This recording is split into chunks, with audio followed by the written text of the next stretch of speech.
Hey everybody, this is Doe with another StarCraft 2 broadcast. It's been 5 long days since my last one, and it seems like a long time. It feels like a long time since I've casted, and I hate it when real life stuff gets in the way, but it happens every once in a while. I want to get out 2 or 3 casts per week, so I'm going to try to keep doing that. Sorry about the delay with this one. As you can see, we have KiWiKaKKi spawning here in the lower left part of the map, and you can already see who his opponent is. It is none other than TTOne, so French-Canadian Protoss versus French-Canadian Protoss here on XelNaga Caverns, so a little bit of Protoss versus Protoss action, a little bit of PvP. I haven't actually casted one of these yet, so I'm kind of psyched about it, my first Protoss versus Protoss cast. And XelNaga Caverns is a really interesting map for PvP in my opinion, as the map itself, the center section seems, fairly open, but at the same time you have all these little choke points throughout the map, 3 different choke areas is what I'll call them, I guess, the center, top, and bottom. And so what players are really tested on, I feel like, especially when it comes to Protoss and Terran, is army positioning, because with Protoss and Terran you tend to have kind of these big balls of units, and you want to make sure that they're in the right place, you can get the right concave, because really positioning is everything in StarCraft 2. If your army is in the wrong position, you're in huge trouble. So we're going to have to see which player positions their forces better in this game and see how that impacts the outcome. Looks like first gateway and first gas going down for TT1. Meanwhile, KiWiKaKKi's base first gas and gateway going down as well. So nothing cheesy, everything fairly standard so far for both players on this map. Talking about something in French, it looks like, but I cannot read French, so I couldn't tell you what that would be. Looks like we do have that probe for KiWiKaKKi doing a little bit of scouting, just kind of hanging out in TT1's base a little bit. He's going to poke in at that pylon to try to draw a worker or two off of minerals, but I don't think that's going to work, it looks like. Although no, it does look like TT1 does bring a probe off, because he does not want that pylon to take any sort of actual structural damage. Shields is okay, but yeah, hit point damage is something that may come back to haunt you later. Cybernetics core put in a very protective situation in the back here. That's kind of interesting building placement with that. Wants to keep the rest of his base free for other structures, it looks like. And if we go back to KiWiKaKKi's base, he is getting his cybernetics core as well as his second gas. So a little bit of an early second gas for KiWiKaKKi here. We're going to have to see what he plans on doing with that. In the meantime, his probe leaving the base of TT1, for now anyway. And we do have the second gateway coming out for TT1. No offensive units in production yet. We do have a stalker coming out for KiWiKaKKi. And it looks like he is chrono boosting that, so maybe thinking about putting on a little bit of early pressure on his opponent. That early stalker can get in there, possibly get a few probe kills if your opponent isn't prepared for that.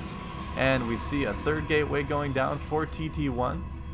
So he is planning on some sort of heavy gateway play with that. Meanwhile, no other tech structures yet for KiWiKaKKi, although I take it back, he does have a pylon over here. So a little bit of a proxy pylon hidden out of the way. We're going to have to see what sort of tech he puts there, some sort of hidden tech to throw his opponent off. And in the meantime, nothing really new happening. He is going to chrono boost out that warp gate research, but I'm wondering if he's going to put down a 4th gateway or possibly a robotics facility next. He may also be planning on expanding. Admittedly, my knowledge of Protoss build orders is a little bit limited, as the only Protoss play I've really done has been more or less random. I have switched from Terran to random so I can kind of get a better sense of how each race plays, just so I can cast better for you guys. I feel it's important to be able to provide some sort of analysis. Looks like going straight into Robo here for KiWiKaKKi, and this pylon maybe just going to be used for warping in. Doesn't look like he's putting any tech structures there at this point in time. Second gateway also going up. He is going to chrono boost out that observer to get some scouting information on his opponent. Sentry and Stalker prepared to handle any sort of early aggression from TT1. The Sentry, of course, 2 Sentries now able to force field off that ramp and hold off whatever early aggression comes his way, such as this. Looks like 6 Stalkers, 3 of them warped in from that proxy pylon for TT1, and oops, I had said KiWiKaKKi built that, didn't I? Yeah, TT1 obviously built that pylon, and he is going to try to do a little bit of an attack at KiWiKaKKi's base, waiting for those force fields to go down. He looks like he's moving up the ramp. Oh, and he does get split by KiWiKaKKi. This is going to be kind of bad, although these stalkers still can fire at that zealot. That zealot is going to go down. But it looks like TT1 in a bad position here. He's probably going to lose both of those stalkers. 2 more being warped in for KiWiKaKKi. And yeah, this is kind of an unfortunate occurrence for TTOne. He's going to move. Oh, he gets those two stalkers split up. That is not good. TTOne losing a lot of units early in the game. That is a hard blow to recover from for TTOne. That's a huge loss for him. So looks like he did do that to cover his first expansion, though. So that is up, but now he does have to worry a little bit about that counterattack. But it doesn't look like KiWiKaKKi is planning on doing anything as such. Immortal out as well, so that's going to be especially tough for TT1 to deal with, as at this point he is going for a larger amount of stalkers than any other race. And KiWiKaKKi hiding that observer over the nexus of TT1, getting all the scouting information he needs. TT1 sending some drones down to start covering his natural, and looks like gateways 4 and 5 going up for TT1, so TT1 going on this mass gateway play. I don't see a Twilight Council or anything, so it doesn't look like he's planning on going Blink Stalkers, so that's a little bit interesting. I haven't seen a player just make a lot of gateways like that without any real other tech to support that, so we're going to have to see how that works out for him. Observer again for KiWiKaKKi moving around the base of TT1, getting some information, and KiWiKaKKi also has his natural up and running. Still nothing else going on at this proxy pylon here, or forward pylon I should say. Looks like KiWiKaKKi moving out of his base right now. That Immortal getting a little bit separated from the rest of the group, and that is one of the dangers of those holes that they put in the map, is that without proper micro, your forces can get split. In this case, it didn't really make much of a difference, but down the road, if 2 or 3 of your units get split on the wrong side, you can lose a chunk of your army very easily without causing any sort of damage to your opponent as well.